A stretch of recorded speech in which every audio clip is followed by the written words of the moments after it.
Hi everybody, welcome back to another lecture for Geology 3104C, Stratigraphy and Paleontology at the University of South Florida. This lecture is going to be on geochronology and other stratigraphic methods, specifically today, magnetostratigraphy and chemostratigraphy.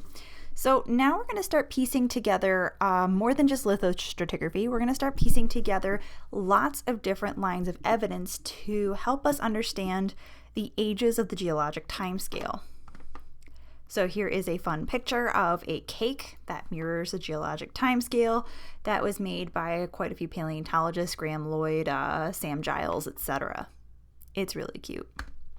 So geochronology, the branch of geology concerned with the dating of rock formations and geologic events. This is going to give us our absolute dating. So why do we need absolute dates? We've been able to get away with pretty much everything thinking of relative dating, right? We've been able to piece together mass extinctions, large changes in geologic history, etc., just using relative dating. When fossils first evolved, when we see certain fossils in the rock record, all that kind of stuff. But with actual dates, we can start to do things like calculate rates of evolution and of sedimentation and other things. And it's helpful for correlations where the fossil record may not exist or the fossil record isn't clear.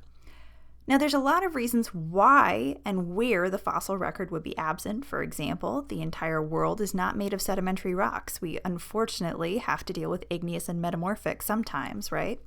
I kid, I promise. There are many billions of years where fossils weren't really a thing.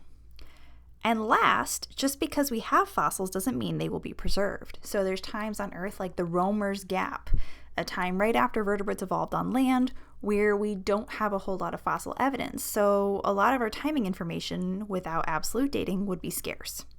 It also helps us interpret unconformities. With just relative dating, we can say an unconformity is between X and Y million years old. With absolute dating, we can get a more specific answer, so it can be pretty helpful. There's a couple different types of radioactive decay. Now remember, this is radiometric dating. A lot of folks will call this carbon dating, but that's inaccurate because only one type of radioactive decay is in fact carbon radioactive decay. The majority of radioactive decay doesn't involve carbon at all. So there's a couple different types. As I said, here we have our radioactive decay using alpha particles. There's three major types, alpha, beta, and gamma. We're only going to really talk about alpha and beta here. But what we have here is we have our parent element, and it breaks down into our daughter, and an alpha particle, in this case helium. A beta, we have the radioactive parent breaking down into the stable daughter, and then a parent neutron that's converted to a proton. All right. So as they're breaking down, this concept may be familiar to those of you who took History of Life or Dynamic Earth, but if it isn't, it's okay. The idea is that we measure things in half-lives. So how this works is the time necessary for the number of radioactive atoms in a substance to reduce by 50% is called a half-life. So at some point, radioactive decay will go from 100% parents to 50% parents to 25%, 12.5, 6.25, etc., etc., etc., to the point where it will reach zero. For those of you who have taken calculus, you will know that it will approach and approach and approach zero, and it'll never actually reach there. It will just get too small for us to measure. Every radioactive element has a different time for its half-life. Some are quite short, some are quite long. So it really just depends on the system, which means you need to know a little bit about each system before you jump into any scientific analyses. Okay, so here are the major equations that we need, and you'll use these for practice here in a couple minutes when you start your in-class assignment. All right, so we can actually calculate a whole bunch of this different. We can actually calculate everything we need to know here with a couple of known variables. All right, so refer back to this slide when you start doing your in-class assignment, and you should be able to tackle those math problems. Okay. So choosing a dating system.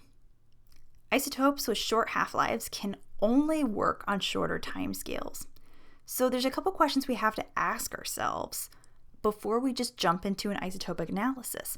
There's a couple of reasons for that. One, you don't always have an unlimited amount of sample to test. If you've got a limited amount of sample, you'll need to be really careful about what you use that sample for. You need to know about how old you think your sample is, right? What is your best hypothesis there? You can hypothesize what isotopes are likely to be present. So these are questions you absolutely have to ask before you start your research. So general rule here, choose a system with at least 6 times, choose a system with the age at least 6 times that of the half-life. Otherwise, it's going to be really darn hard to measure appropriately. As I said, this line will continue to get closer to 0 forevermore, but we will not have the instrumentation specific enough to be able to measure that. So you want to pick a half-life that has an appropriate dating. So here are the most common ones highlighted, though I've got the most common ones are highlighted in colors, though these are also fairly common as well. So we've got carbon-14, uranium-235, potassium-40, rubidium-87. Those are our parent isotopes, and they give rise to different daughter isotopes. And here we have our half-lives here. Okay, and we'll talk about each of these systems that are colored in a little bit of detail. So I don't need you to memorize all of the different details here. The things I want you to understand are going to be why some isotopes are better than others for a specific scientific question, and some of the shortfall or some of the questions you might have to ask yourself before starting your research. So rubidium to strontium. These are both elements that are easily mobilized by hydrothermal fluids, which can mess up dates. But because this is an issue for extraterrestrial rocks like meteorites, this makes it an excellent dating for understanding extraterrestrial meteorites. So if we look here at rubidium strontium, the half-life is pretty darn big, okay? So that means we can use it for extremely long time scales. This is the system that we use for testing the age of the Earth. Meteorites hitting Earth at about 4.56 billion years ago. We actually don't have rocks on Earth from that time, but we do have meteorites from Mars that are about that time, and we can estimate the age of the Earth from that, which is pretty cool. Okay, uranium to lead. This is often used on zircons, which is a very common accessory mineral in felsic igneous rocks. And zircon is extremely resistant to weathering and metamorphism, which can be a mixed blessing in remelted rocks. It can either, if you're not careful, it can give you a bias in your scientific estimations, or it can be really darn helpful because we can get an estimate as to the oldest part of the rock. For example, some of the oldest sediments on Earth are about 4.2 to 4.3 billion years ago, and those are from zircons. We don't really need to know where they came from, we just know that they're there. And again, because they can be weathered out really easily and remain resistant, it can be very difficult to tell where they're from. And it can be used on a huge range of time, 1 to 4.5 billion years. Potassium-Argon or Argon-Argon dating. Because argon is a noble gas, it can tend to get stuck in the gaps of lattices of minerals without really reacting to them, which is great. But argon has the ability to escape if there are some temperature and pressure changes, or it can actually be incorporated from external sources, which can bias our data sets. It is possible to see if that is happening, but we do need to know the geologic history of the rocks so we know to look out for them because they can be easily overlooked. This is another example of a radiometric system that can work on a broad time scale. Now, radiocarbon and carbon-14, this is the only one I'm really going to ask that you memorize, or not even memorize, but know something about the half-life of. So the idea, animals and plants take up a constant ratio of carbon-14 from CO2 while alive, but of course that stops after they're dead. So carbon-14 only works on things that were once alive, that is, not rocks, all right? So it only has a 5,730-ish year half-life, so that means after 40-ish to 50-ish thousand years, it can be really difficult to get an accurate dating, and it is impossible after about 70,000 years. One thing that we need to be careful about with carbon-14 is that the rate of C14 in the atmosphere varies a lot through time, thanks to solar cycles, something we'll learn about later, the Milankovitch cycles. and now with pollution and nuclear testing. So we actually need to know a little bit about the system we're using so that we can calibrate C14 against historical objects of known ages. This is extremely helpful in paleoanthropology and ice cores. Now, the one thing I want you to know about this, and this is because this is a common argument against radiometric dating by folks who don't necessarily understand science. A lot of folks say that radiometric dating doesn't work because carbon-14 decays too quickly. So you can't use carbon-14 dating for timescales that are too old. And that's absolutely correct. Absolutely correct. But that's why I said I want you to call this radiometric dating, not carbon dating, because a lot of folks have the misconception that there is only carbon dating. Okay? And if that's an issue, we just use rubidium strontium or one of the other bazillion tests that we have. So that is actually an important argument because as you go out into the world as geologists, you have a responsibility to always speak accurately when you're talking about science. Okay, so now what do we do if, God forbid, there are no fossils or there are no datable igneous rocks? What are we going to do about finding out how old a rock is? Unfortunately, this is a lot of rocks, so we're going to have to figure out something else. And that leads us to Earth's magnetic field. Okay, so first we need to know that there's actually two things that we're going to work on here, or we're going to understand here. There is a geographic North Pole, and there is a magnetic North Pole. Our geographic North Pole is always going to be there. Our geographic South Pole is always going to be there. You'll notice that these two lines aren't always going to be the exact same position. It does actually change a little bit.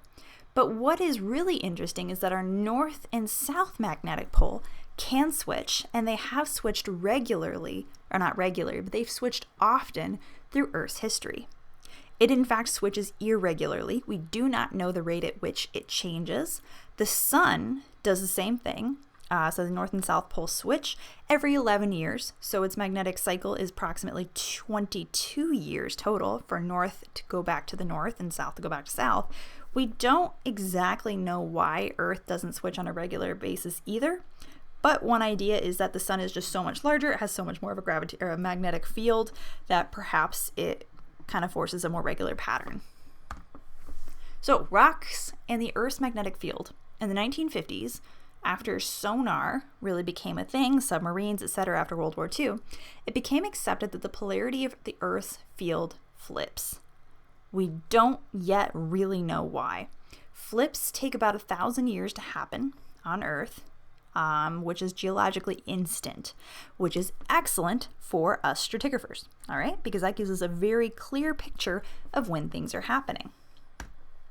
Now, for us to really understand what's going on, we need to thank Marie Tharp. Marie Tharp was a scientist back in the 1940s and 50s, 60s, and this was a time where women in science, and especially women in geology, were not common. Less than 4% of women up through the 1970s earned their PhD in geology. So Marie Tharp worked with this type of data. So she worked with Bruce Heezen, and they worked with data from a Navy vessel. Now, at the time, Navy regulations prohibited women from going onto the ships, and in fact, for a very long time past that, women were considered bad luck and weren't really allowed on the ships at all. So Marie Tharp stayed on land and analyzed the data that Heezen would send back. She started to discover something weird. Now, this is after Alfred Wegener. So if you're not familiar with Alfred Wegener, he's the person who named Pangaea, who said, you know what, I think the continents are moving. And he was essentially the laughingstock of geology. He died essentially ostracized from the geologic community. Everybody thought he was completely bananas for his ideas. Turns out he was actually pretty darn spot on. He just didn't know how it was happening. Well, flash forward quite a few years, and Marie Tharp starts to find things like seamounts and geographical topography in the oceans. And she's like, what the heck is happening here, right? So she writes to Heezen and says, you know what? I think it is possible that there's something happening. Maybe the continents, I'm starting to see that there are symmetrical ridges or symmetrical pieces on either side of a large ridge. What if the seafloor is actually changing? He dismissed her ideas as, quote, this is a direct quote from Marie Tharp, girl talk. It took about a year for her to convince him what was happening. When she finally did convince him, he wrote up the paper and took credit for the idea and published on it and became really darn famous for it. It wasn't until a lot later that people realized that Marie Tharp was actually the driving force behind this idea. So this is an important concept, again, of how bias works in science. I've included an article on Canvas for you to read a little bit more about that. Marie Tharp remained a scientist, and she remained an excellent scientist up at Columbia University, which is the Lamont Doherty Earth Observatory. So here's a summary of paleomagnetism. If rocks record the Earth's polarity at the time of lithification, meaning the magma solidifies into rock, which is what's happening at our seafloor, right, with basalt. Magnetic patterns in volcanic rocks on either side of our mid-ocean ridges should be symmetrical. And because they're flipping from north to south, we should be able to see those differences. So if you look down here at this image, here's the magma coming out, it's spreading out on either side here, and we see that it is flipping from normal to reverse polarity. And it is pretty darn symmetrical. Here is a picture of a diagram here of the Juan de Fuca plate, and we see here that there are symmetrical spreading ridges. Fascinating, right? So here is a picture of Earth. Here are the magnetic signatures, and you see that across the spreading ridges, we can see how the seafloor is actually spreading. So Marie Tharp was dead on, and because of that, we really started to get an understanding of plate tectonics, how are continents moving through geologic time. So this is what the magnetic field looks like in stratigraphy form, okay? These random changes in polarity create kind of a barcode. We code the normal as black and the reverse as white. So here we see the shifting in normal and reverse polarity. Each one of these periods is called a chron. That is the unit of measurement here. Like biostratigraphy, there's no ages, but what we can do is we can match up these magnetic signatures from ocean cores and other things globally and start to piece together when these things happen when we match them with absolute dating. Or if we combine biostratigraphy with it and absolute dating, we can get an even better picture. So this leads us to understanding how this happens. All right, there's a couple different types of how rocks record the direction of the magnetic field. The one we're going to talk about is thermoremnant magnetization, TRM. Okay, we're not going to worry too much about chemical or detrital. We're just going to talk about thermoremnant. So this idea means that magnetic minerals align to the ambient Earth, which is Earth's magnetic field. In volcanic rocks, this orientation becomes fixed when rocks cool through the Curie temperature. This is actually not named for Marie, but her husband. All right. So the temperature above the Curie whatever's above the Curie temperature, it's not magnetic. Once it hits below the Curie temperature, it is magnetic. Every mineral has a unique Curie temperature. So let's see how this works. So this is, let's say, a random mineral. All right, let's call it iron. Iron above the Curie temperature, as you can see, there's absolutely no pattern. There's no stability to this mishmash of arrows. Once it starts to cool below that temperature, it will actually align itself in a specific direction, a snapshot in geologic time, if you will. Okay, this is one of the ways that we can figure out how paleocontinents look, and I'll tell you a little bit more about that in just a second. So here is a video showing that Curie temperature. So let's take a look at this. This is iron, all right? Heating up the iron, how fun. It is now above the Curie temperature. If I remember correctly, it's about 1500 degrees Celsius, so pretty darn hot. This is above the Curie temperature. Watch what happens as it starts to cool. Holy bananas, look at that. It becomes magnetic below the Curie temperature. Let's watch this fascinating video again.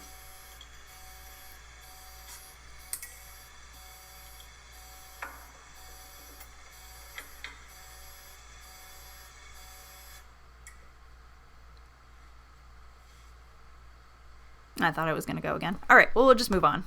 Excellent.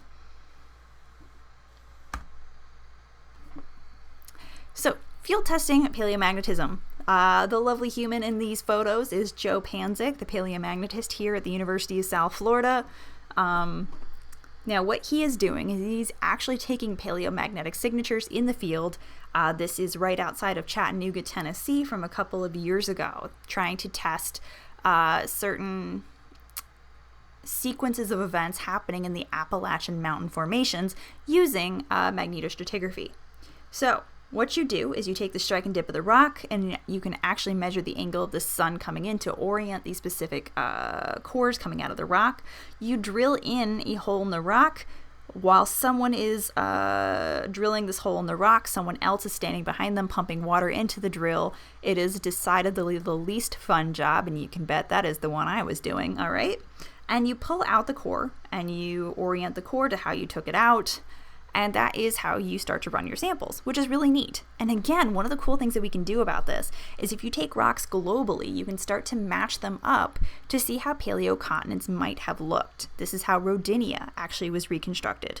There are multiple reconstructions of what Rodinia could have looked like, but that's a concept for later. Okay, so one cool thing here are some awesomely huge pyrite grains in this particular core. Okay, so chemostratigraphy. This is using chemicals.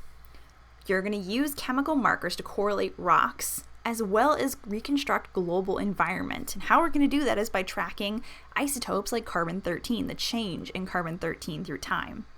What we do is we use stable isotopes, so things that don't decay through time, and spikes of these stable isotopes at certain to kind of correlate certain boundaries. Again, we can't get absolute dates from this. We do need absolute dating, like radiometric dating here, but it's another way that we can correlate things globally. So here is a chemostratigraphic GSSP. Remember that global stratotype boundary section. All right, this is the base of the Cenozoic in Tunisia. So here we have our chemostratigraphy. All right, we see that there is a carbon-13 excursion. It is a positive excursion. Here's our numbers here. This is negative, this is positive. Right at the boundary between the Paleozoic, or not Paleozoic, excuse me, I'm reading it right off the chart here, Mesozoic and Cenozoic, we see an upturn in our carbon-13. Okay? We can also match that with biostratigraphy. So this is using foraminifera, which are excellent biostratigraphic markers. Remember, they are global, they are common, facies independent, and they are easily identifiable.